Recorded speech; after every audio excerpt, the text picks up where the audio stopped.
Prove the trigonometric identities. So we have 1 minus cosine squared theta quantity squared over sine squared theta plus sine squared theta cosine theta equal to 1 minus cosine theta. Okay, so kapag nagpo-prove tayo ng trigonometric identities, kailangan nating mapalabas na magkapareho or equal yung both sides of the equation.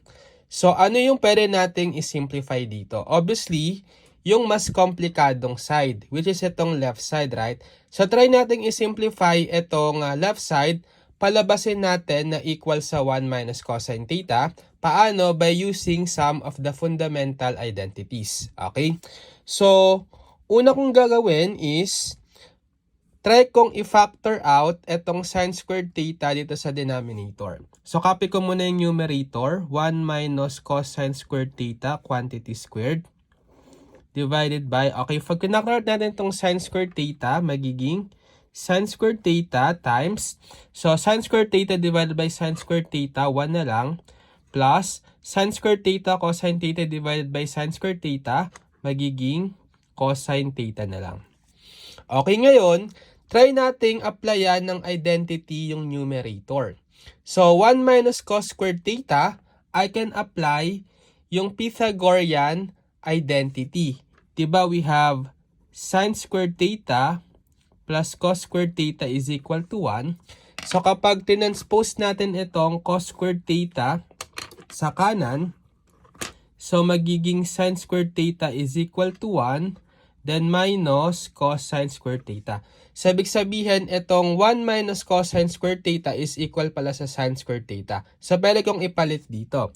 So, magiging sine squared theta, itong 1 minus cos squared theta, then naka-square pa siya, right? Over sine squared theta, 1 plus cosine theta. Okay, ngayon, dahil naka-squared itong sine squared theta, pwede ko yung gawing dalawang sine squared theta na naka-multiply. Right? Equal lang yan. Itong sine squared theta times sine squared theta equal sa sine squared theta squared. Right? Over sine squared theta times 1 plus cosine theta. And then, pwede nating i-cancel ito, right? Sine squared theta. So, ang matitira ay sine squared theta over 1 plus cosine theta. Okay, ngayon, anong next natin na pwedeng gawin para maging 1 minus cosine theta? So, pwede kong ibalik itong sine squared theta to 1 minus cos squared theta.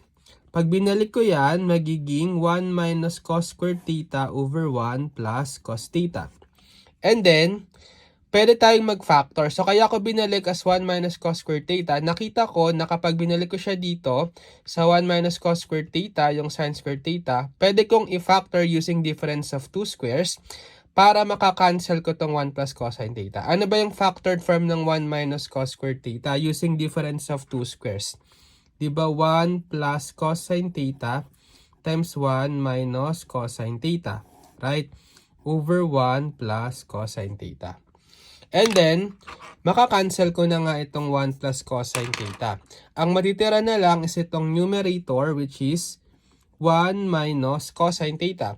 Which is, yun yung goal natin, diba? Mapalabas natin na equal sa 1 minus cosine theta.